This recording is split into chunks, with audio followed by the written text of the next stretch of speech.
ಇವತ್ತು ಕೇಂದ್ರ ಸರ್ಕಾರದ ಬಜೆಟ್ ಮಂಡನೆ ಮಾಡ್ತಾರೆ ಅಂತ ನಾವು ಅನ್ಕೊಂಡಿದ್ವಿ. ಇದು ಕೇಂದ್ರ ಸರ್ಕಾರದ ಬಿಹಾರ ರಾಜ್ಯದ ಬಜೆಟ್ ಅನ್ನ ಇವತ್ತು ಕೇಂದ್ರ ಸರ್ಕಾರದವರು ಮಂಡಿಸಿದ್ದಾರೆ. ಮೊದಲನೇದಾಗಿ ನಾನು ಯಾವ್ದನ್ನ ತಗೋತೀನಿ ಅಂತ ಹೇಳಿದ್ರೆ, ವಿತ್ತ ಸಚಿವರು ನಮ್ಮ ಕರ್ನಾಟಕ ರಾಜ್ಯದಿಂದಾನೇ ರಾಜ್ಯಸಭೆಗೆ ಆಯ್ಕೆ ಆಗಿದ್ದಾರೆ.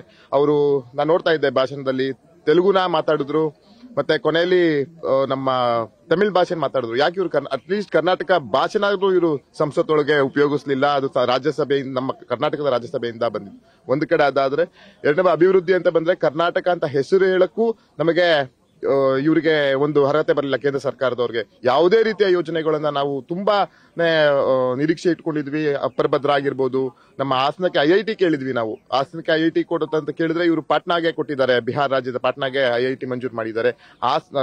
ಕರ್ನಾಟಕ ರಾಜ್ಯದವರಿಗಿರ್ಬೋದು, ಹಾಸನ ಜೊತೆ ಏನು ಇವ್ರಿಗೆ ಅನ್ಯಾಯ ಮಾಡಿದ್ದಾರೆ ನನ್ಗಂತೂ ಗೊತ್ತಾಗ್ತಾ ಇಲ್ಲ. 19 ಜನ ಲೋಕಸಭೆ ಸದಸ್ಯರಿದ್ದಾರೆ, ರಾಜ್ಯಸಭೆ ಸದಸ್ಯರುಗಳಿದ್ದಾರೆ, 5 ಜನ ಸಚಿವರಿದ್ದಾರೆ. ಇವರು ಕರ್ನಾಟಕ ಜನಕಾಯಕ ಹಿತಾಸಕ್ತಿಯಾಗಿ ಮಂತ್ರಿ ಆಗಿದ್ದಾರೋ ಇಲ್ಲ ಇವರ ಒಂದು ವೈಯಕ್ತಿಕವಾಗಿ ಹಿತಾಸಕ್ತಿಗೆ ಇವರು ಮಂತ್ರಿ ಆಗಿದ್ದಾರೆ ಅಂದ್ರೆ ಒಂದು ಯಕ್ಷ ಪ್ರಶ್ನೆ ಆಗಿದೆ. ಮುಂದಿನ ದಿನಗಳಲ್ಲಿ ಕರ್ನಾಟಕ ರಾಜ್ಯ ಜನ ಇದನ್ನ ಸೂಕ್ಷ್ಮವಾಗಿ ಗಮನಿಸ್ತಾ ಇದ್ದಾರೆ. ನಾವಂತೂ ಎಷ್ಟೋ ರೀತಿಯ ಏನದು ಆಶ್ವಾಸನೆಗಳನ್ನ ಭರವಸೆ ಇಟ್ಕೊಂಡಿದ್ವಿ ನಾವು ಕೇಂದ್ರ ಸರ್ಕಾರದ ಮೇಲೆ. ಇವ್ರು ಏನೇನು ಈ ಸಲ ನಮಗೆ ಕೊಡ್ಬೋದು ಅನ್ನೋದು ಯಾವುದೇ ರೀತಿಯದಾಗಿಲ್ಲ. ಮಲತಾಯಿ ಧೋರಣೆ ಮಾಡಿದ ಇದು ಅಕ್ಷರಶಃ ಏನು ನಿಜವಾದಂತಹ ಒಂದು ಏನಂತ ಎಕ್ಸಾಂಪಲ್ ಆಗ್ತಿದೆ. ಇದು ಖಂಡಿತವಾಗಿಯೂ ಖಂಡಿಸ್ತೀವಿ.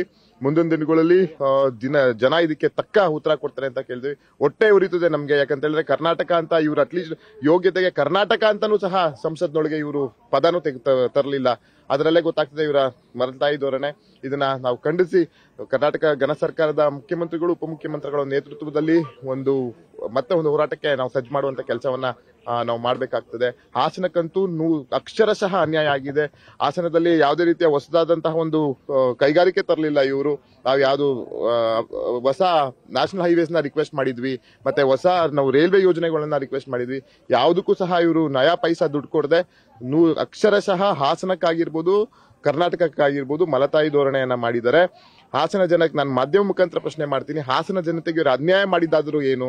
ಯಾಕೆ ಹಾಸನ ಜನನ ಇಷ್ಟು ಮಟ್ಟಿಗೆ ಇವರು ಕಡೆಗಣಿಸಿದ್ರು ಅಂತ ನಾನು ಕೇಳ್ಕೊಂತೀನಿ. ಯಾಕಂತೇಳಿ ಹಾಸನದಲ್ಲಿ ಹುಟ್ಟು ಬೆಳೆದವರೇ ಈ ಸಲ ಕೇಂದ್ರ ಸಚಿವರಾಗಿದ್ದಾರೆ. ಆದ್ರೆ ಹಾಸನ ಬಗ್ಗೆ ಅವರಿಗೆ ಕನಿಷ್ಠದ ಒಂದು ಗೌರವ ಹಾಸನದ ಮೇಲೆ ಇಲ್ಲ ಅಂತ ನಾನು ಮಾಧ್ಯಮ ಮುಖಾಂತರ ಪ್ರಶ್ನೆ ಮಾಡ್ತೀನಿ. ಹಾಸನದವ್ರು ಮಾಡಿದಾದ್ರೂ ಇವರಿಗೆ ಅನ್ಯಾಯ ಏನು ಅನ್ನೋದನ್ನ ನಾನು ಕೇಳ್ತೀನಿ.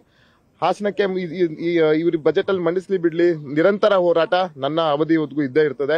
ಹಾಸನಕ್ಕೆ IIT ತರೋದ್ರಿಂದ ಇರಬಹುದು, ಯಾವುದೇ ಗುರುತಾಂತ ಯೋಜನೆ ತರುವಂತ ಹೋರಾಟ ಯಾವುದೇ ಹಿಂದಿಂದಿಗೂ ನಿಲ್ಲಲ್ಲ ಅಂತ ಮಾಧ್ಯಮ ಮುಖಾಂತರ ಹೇಳ್ತೀವಿ. ಕಳೆದ ಬಾರಿಗಿಂತ ಈ ಬಾರಿ ಟ್ಯಾಕ್ಸ್ ವಿಚಾರದಲ್ಲಿ ನಮ್ಮ ನಾಯಕರು ಹೇಳಿದ್ರು. ಈಗ ಚಂದ್ರಶೇಖರ್ ಸರ್ ಹೇಳಿದ್ರು, ಅದಕ್ಕೆ 25 ಲಕ್ಷಕ್ಕೆ ಅವ್ರು ಅಪ್ಗ್ರೇಡ್ ಮಾಡ್ಬೇಕಿತ್ತು. ಯಾರು ಅವರು ಟ್ಯಾಕ್ಸ್ ಲ್ಯಾಬ್ ಕೊಡ್ಬೇಕಿತ್ತು. 7 ರಿಂದ 12 ಲಕ್ಷ ದೊಡ್ಡದಲ್ಲ.